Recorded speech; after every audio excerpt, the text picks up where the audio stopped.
Hello my dear students, I hope you all are doing well. Today we are going to take up HOTS question as well as NCERT question and answers of chapter 12 Beyond Earth. Before starting, just let me remind you that all chapters video lectures are uploaded on Anveshan Scholars related to class 6. Do check them out, they are absolutely free to access. So question number 1. Which planet is known as the Earth's twin and why? Twin का मतलब क्या? Twin का मतलब है almost similar. तो कौन सा ऐसा planet है? Well, Earth's twin is Venus. Venus is often called Earth's twin. But why? Let us explore. The first point is it has similar size and mass. Similar size और मास होने की वजह से विनस को ऑफन अर्थ का twin बोला जाता है. Next is similar composition. Similar composition मतलब क्या कि वो दोनों प्लैनेट्स अर्थ और वीनस एक ही तरीके के मटेरियल से बने हैं, जैसे कि मेटालिक कोर है उनमें, जैसे कि रॉकी मैंटल है, थिन क्रस्ट है. इन सब के बारे में हमने थोड़ा थोड़ा पढ़ रखा है when we were doing the chapter. And then there is similar gravity. Earth और Venus की surface gravity almost similar है because size and mass is also similar. Now there is a twist in this question in the next page. And what is that? Let us find out. अगर हमें question पूछा जाए कि Earth का evil twin कौन है? Evil twin. Evil क्यों लगाया गया क्वेश्चन में? क्योंकि विनस जो है वो अर्थ का ट्विन भी है और ईवल ट्विन भी है. देखिए ईवल इस वजह से क्योंकि विनस का बहुत ही होस्टाइल कंडीशन होता है, उसका होस्टाइल एनवायरनमेंट होता है, इस वजह से अर्थ का ट्विन तो है लेकिन ईवल भी है.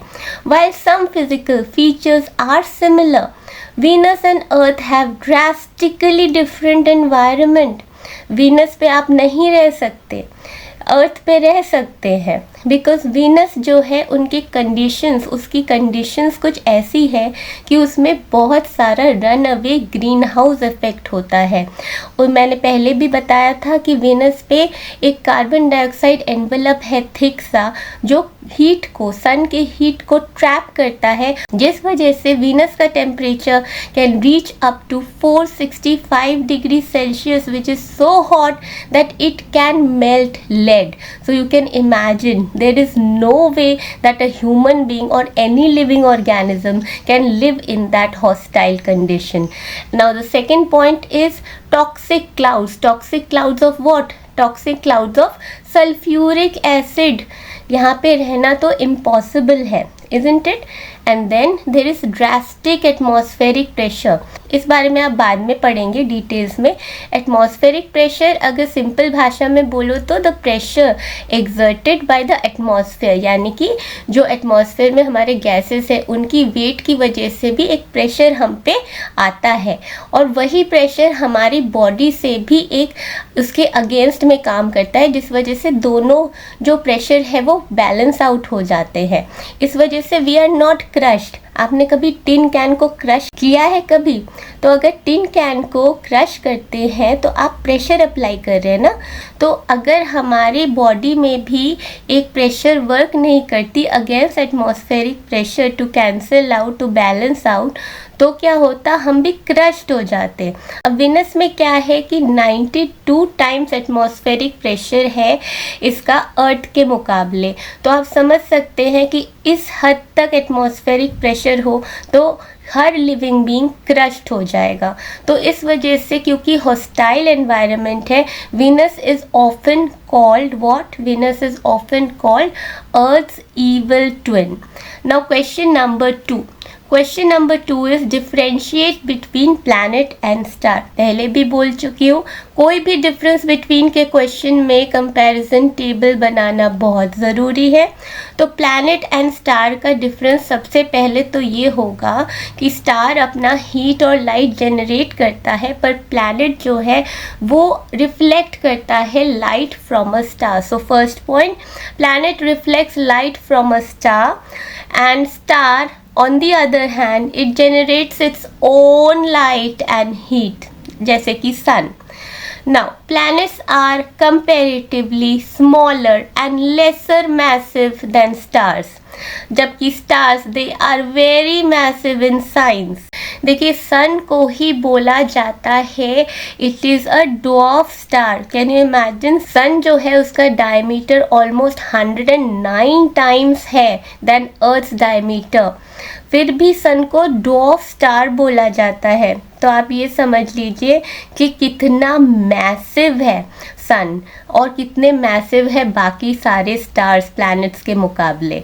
Now point number 3, it has varied composition. देखिए प्लैनेट्स में जो है सॉलिड भी है, लिक्विड भी है, गैसेस भी है, right.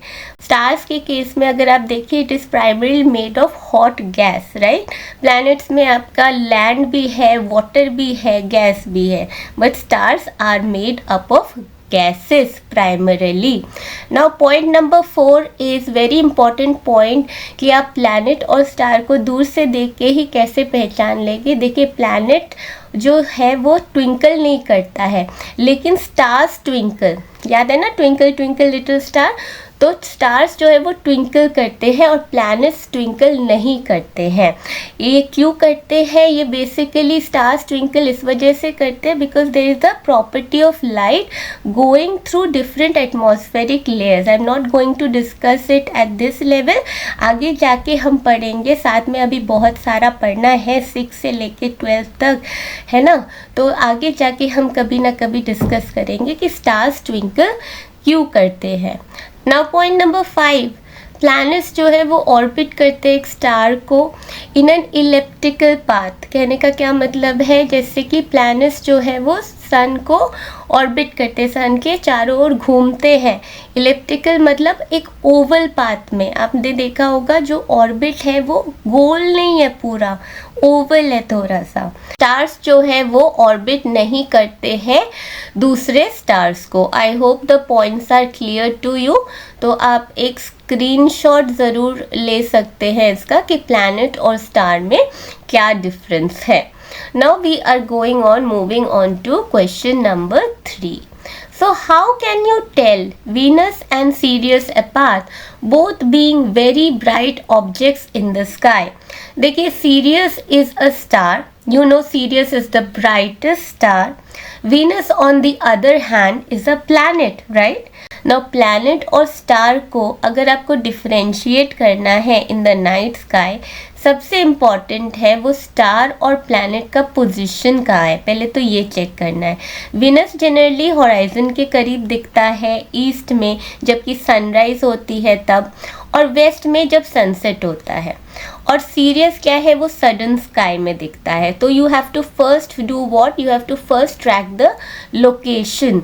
See, Venus is typically found low in the east before sunrise or west after sunset. लेकिन Sirius is appearing always in the southern sky. And second point जो अभी मैंने कहा कि planet और star को आप कैसे identify करेंगे night sky में, you have to observe the twinkling. Planets do not twinkle, stars will twinkle. तो Sirius twinkle करेगा लेकिन Venus being a planet will not twinkle. So next point is you have to observe the twinkling. The third point is observe the brightness. देखिए Sirius brightest star है लेकिन Venus is very much brighter than Sirius. तो Venus brighter भी है, Venus twinkle भी नहीं करता है और Venus horizon के आसपास दिखता है. Now my question is, now the brain teaser is, my dear students, why is Venus brighter in the sky than Sirius, which happens to be the brightest star? क्यों Venus brighter नज़र आता है? ये इस वजह से नज़र आता है क्योंकि इसका डिस्टेंस, बीइंग अ प्लैनेट, इसका distance is much nearer to earth than a star. Star is many light years या many kilometres away from the earth, right. तो इस वजह से उसका ब्राइटनेस जितना भी हो वो कम ही नज़र आएगा ना प्लैनेट के अगेंस्ट में. तो अगर हम डिस्टेंस का बताएं तो ये भी सही है। एक और चीज़ है, विनस इज़ वेरी रिफ्लेक्टिव। मतलब क्या, विनस में जो लाइट आती है, सनलाइट आती है, उसका 75% इज़ रिफ्लेक्टेड। जो 25% बचता है ना, वही वो हीट, एक्सट्रीम हीट कॉज करता है, जिसके बारे में अभी हमने पढ़ा। तो वो 75% रिफ्लेक्टिव है, इस वजह से इट इज़ मच ब्राइटर। पहले तो हो गया डिस्टेंस, सेकेंड हो गया reflectivity. So first point is distance. As a planet in our solar system, Venus is much closer to Earth than the Sirius, which is a star. Now second point is reflectivity. Venus has thick cloud cover composed of sulfuric acid droplets, and these clouds in the upper atmosphere reflect almost 75% of the incoming sunlight back into the space. क्योंकि reflective है, क्योंकि distance कम है star के मुकाबले, serious के मुकाबले Venus का, इस वजह से Venus appears to be much brighter than Sirius. Now question number 4. Is shooting star a real star? कई बार हमें शूटिंग स्टार नज़र आता है स्काई में। अगर नज़र भी नहीं आया हो कभी, कभी ना कभी आपने मूवीज़ में देखा होगा, लोग शूटिंग स्टार्स को देख के प्रे करते हैं कि उनकी कोई मन्नत पूरी हो जाए, उनकी कोई विशेस पूरी हो जाए, है ना। But shooting star is not a real star. In fact ये कोई ऑब्जेक्ट है ही नहीं। Shooting star is in fact a phenomena of light streak in the sky. ये कब होता है? Let us read. When rocks in space enter Earth's atmosphere at high speed, they face air resistance and they burn up, causing streaks of light to appear in the sky. देखिए, जो rocks है हमारे space में, वो कभी कभार हमारे atmosphere में एंटर करती है, और एंटर करती है तो बहुत ही हाई स्पीड से, बहुत ही तेज़ गति से एंटर करती है, और हमारे एटमॉस्फेरिक लेयर्स को जब वो पार करने की कोशिश करते हैं तो उनमें बाद में आप पढ़ेंगे फ्रिक्शन होता है, जिस वजह से वो बर्न अप हो जाती है, वो आपस में टकराती है और वो बर्न अप हो जाती है, causing streaks of light to appear in the sky. तो इसको हम बोलते हैं, this glowing streak is known as meteor. तो मिटियोर शावर भी बोला जाता है कई बार शूटिंग स्टार को। And these fast streaks of light look like stars moving और shooting across the sky. Actually star नहीं है, लेकिन क्योंकि स्टार की तरह ब्राइट है और क्योंकि वो बहुत ही फास्ट मूवमेंट होती है, तो ऐसा लगता है ये शूटिंग स्टार है। Basically it is not even a star, not even an object, but a phenomena of light streak seen in the sky. I hope it is clear to you. Now next question, why is the moon called a silent natural satellite? देखिए, इस question को हम 3 भाग में divide करते हैं। First तो है सैटेलाइट। सैटेलाइट का मतलब क्या? Any object moving around another object. इस डेफिनेशन के हिसाब से definitely moon is a satellite. Now moon क्यों सैटेलाइट है? क्योंकि मून अर्थ के अराउंड घूमता है, राइट। नेचुरल क्यों है? नेचुरल इस वजह से है क्योंकि ये मैन मेड नहीं है, नेचुरल फोर्सेस की वजह से एग्जिस्टेंस में है। साइलेंट क्यों है? देखिए, पहले तो सैटेलाइट क्यों है पता लगा लिया, नेचुरल क्यों है पता लगा लिया, अब साइलेंट। साइलेंट इस वजह से है क्योंकि मून में एटमॉस्फेयर ऑलमोस्ट है ही नहीं। मून की ग्रेविटी इतनी कम है कि गैशियस मॉलिक्यूल्स को वो होल्ड ही नहीं कर पाता।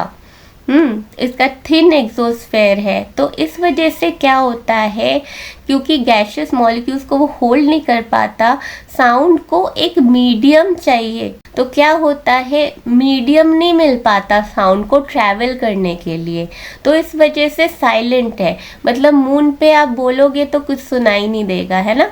तो नेचुरल है क्योंकि moon is not man made, satellite है क्योंकि moon orbits the earth, and silent है क्योंकि मून का जो ग्रेविटी है वो काफ़ी कम है। It can not hold on to gases resulting in no air for sound to travel through. Without medium sound can not travel. So that is why moon is called a silent natural satellite. चाहे class 6 में ना आए, ऐसा question class 7th 8th 9th 10th में भी आ सकता है. I am not only preparing you for class 6 my dear students, I am preparing you for NEET. इस वजह से आपको थोड़ा सा हॉट्स के क्वेश्चन पे ध्यान ज़्यादा देना पड़ेगा. Now question number 6. Mercury is closer to Sun than Venus. Then why is Venus hottest planet in our solar system? Very important. ऐसा क्वेश्चन बहुत बार एग्जाम्स में आया हुआ है, which is a very typical question. क्यों? क्योंकि देखिए आपके दिमाग में ये आ ही सकता है कि मरकरी क्लोज है सन के वीनस से, तो वीनस हॉटेस्ट क्यों है. अभी भी बताया था मैंने कि वीनस के हॉस्टाइल कंडीशंस है. Venus has a thick carbon dioxide envelope जो कि सन के हीट को ट्रैप कर लेता है, उसको आसानी से एमिट नहीं करने देता. इस वजह से temperatures can rise to almost about 465 degree Celsius which is hot enough to melt lead. तो इस वजह से वीनस इज हॉटेस्ट. अब Mercury on the other hand it is often called as naked rock. क्यों? क्योंकि इसका बहुत ही थिन सा एग्जोस्फेयर है, एटमॉस्फेयर ऑलमोस्ट है ही नहीं, ग्रेविटी बहुत कम है. तो मरकरी इनफैक्ट बहुत ही हैवी टेम्परेचर फ्लक्चुएशंस शो करता है. So let us read. Thick carbon dioxide atmosphere of Venus absorbs the incoming sunlight and traps the heat radiating from the surface. This leads to surface temperatures hot enough to melt lead. Now, Mercury on the other hand has no atmospheric blanket due to which it cannot retain heat, making its surface cooler than Venus. इस वजह से Mercury को naked rock भी बोला जाता है. It cannot retain heat. So the surface is much cooler than Venus. Now question number 7. Saturn is the only planet with rings. Is this statement correct? Why or why not? क्योंकि Saturn का इतना prominent ring system है, इस वजह से लगता है कि Saturn में ही सिर्फ rings है, बट ऐसा नहीं है. सारे के सारे outer planets जो gaseous big gaseous planets है, जुपिटर, Saturn, यूरेनस, नेपच्यून, सबके ही ring है. बट डिफरेंस क्या है? जो रिंग है सैटर्न का that is made out of icy sheets. Icy sheets होने की वजह से वो रिफ्लेक्टिव है. लेकिन जो दूसरे प्लैनेट्स हैं, जो 3 बाकी प्लैनेट्स हैं, उनका जो रिंग है वो डार्कर डस्ट पार्टिकल्स और रॉक पार्टिकल्स से बने हैं. इस वजह से वो कम रिफ्लेक्टिव है और इस वजह से सैटर्न का रिंग जो है वो काफ़ी प्रोमिनेंट नज़र आता है. So this statement is incorrect. Saturn is not the only planet with rings. All 4 gas giants Saturn, Jupiter, Uranus, Neptune possess the ring system. Saturn के ring they compose of water ice and some rocky material. Basically ये icy sheets की वजह से काफ़ी reflective हो जाता है ring and easily visible even with the small telescope. Hi fi telescope की भी ज़रूरत नहीं पड़ती, small telescope से भी Saturn के ring visible होते हैं. Jupiter, Uranus and Neptune on the other hand, they possess faint and dark ring system which composes of what? Which composes of dark dusty rock particles unlike Saturn's bright icy rings. Now let us go on to NCERT question and answers. So let us enhance our learning. So we have to match in question number 1 column with 1 with column 2. So first is satellite of Earth. Well, satellite of Earth is definitely moon, right? And which is called the red planet? Red planet is definitely Mars. Mars को red planet क्यों बोला जाता है? Because Mars के surface पे होता है खूब सारा iron oxide. Okay, which one of these is constellation? Obviously Orion the hunter is the constellation. And planet which is commonly called an evening star, it is Venus. Now solve the following riddle. Riddle क्या है? चलिए पढ़ते हैं. My first alphabet is in man but not in can. यानी कि क्या बचा? M बचा, तो M है. Okay. My second alphabet is in ace and not in fan. Okay, so क्या बचा? इसमें से A बचा, यानी कि एस में है और फैन में भी है, यानी कि A is the common letter. The third alphabet, my third alphabet is in rat but not in cat, यानी कि R, MAR. My fourth alphabet is in sun but not in fun, यानी कि S है ना. So MARS. तो what is this planet? Mars. तो ऐसे riddles आप खुद से मन से बना सकते हैं just for fun sake. Now which of the following is not a member of our solar system? Sirius, Comet, Asteroid, Pluto. इनमें से Sirius is not member of our solar system. Now let us go on. Question number 4. Which of the following is not a planet of the sun? Jupiter, Pluto, Neptune, Saturn. Pluto is now not considered a planet of the sun. बाकी के जो planets हैं वो planets of the sun है. बाकी के जो 8 planets, Pluto को अभी planets की कैटेगरी से बाहर निकाल दिया गया है. Now question number 5. Which is the brightest star, the pole star or the Sirius? See, Sirius is the brightest star. We all know that. An artist's representation of the solar system is given. Now, is the order of the planets correct? If not, write the correct order. So, you can see over here, इसमें गड़बड़ तो काफ़ी है, 2 गड़बड़ है, दिखाई दे रहा है. देखिए ये जो ब्लू प्लैनेट है ना, blue planet is earth, right. उसका पोजीशन 2nd है, बट अर्थ का पोजीशन क्या है? 3rd होना चाहिए. अर्थ और विनस का पोजीशन इंटरचेंज है. अर्थ 2nd पोजीशन पे है और विनस 3rd पोजीशन पे, जबकि उल्टा होना चाहिए. Earth is in the 3rd position, right. तो ये जो है ये एक्सचेंज होंगे, ये 2 प्लैनेट्स के पोजीशन. प्लस ये देखिए यहाँ पे जुपिटर है, राइट. लेकिन जुपिटर के बाद सैटर्न होना चाहिए, सैटर्न के बाद यूरेनस होना चाहिए. तो यहाँ पे भी पोजीशन जो है वो एक्सचेंज है. सैटर्न को होना चाहिए जुपिटर के बाद और उसके बाद आना चाहिए यूरेनस. तो क्या है सोलर सिस्टम में हमारे? मरकरी पहले है, वीनस है, फिर अर्थ है, फिर मार्स है, फिर जुपिटर है, फिर सैटर्न है, फिर यूरेनस, फिर नेपच्यून, राइट. तो यहाँ पे 2 गलतियाँ हमें नज़र आई. तो next we will go on to the next question. A portion of light sky with stars is shown. Look carefully and identify the groups of stars that form the pattern, the Big Dipper and Little Dipper. Yes, Big Dipper नज़र आ रहा है. देखिए यहाँ पे Big Dipper है जो कि Ursa major का पार्ट है, और यहाँ पे Little Dipper भी नज़र आ रहा है, right. It all looks like a ladle, right. तो हमने ये ड्रॉ कर ली लाइंस. अभी हमें क्या करना है? Identify and label the pole star, right. तो ये जो 2 स्टार्स है ना, ये जो एक्सट्रीम्स में है बिग डिपर के, उनके थ्रू हम एक लाइन खींचेंगे and we'll extend it straight. तो हम जिस स्टार पे पहुंचे ना लिटिल डिपर के, वो हो गया हमारा pole star. So this is the pole star, right. This is how things are done. This is how stars are identified. Now a portion of the night sky is shown in figure. Draw lines to connect the stars for Orion and label the star Sirius. देखिए Sirius को ना Orion की position की मदद से आप आराम से फाइंड कर सकते हैं. देखिए Orion का जो बहुत प्रोमिनेंट हिस्सा है वो है बेल्ट. तो बेल्ट हमें दिख गया है, राइट. यहाँ पे बेल्ट है, बहुत ही प्रोमिनेंट हिस्सा है. अब इस बेल्ट को ही अगर हम एक्सटेंड करें towards the left, you will reach where? You will reach towards the brightest star which is what? Which is Sirius, right. Now we go on to the next question.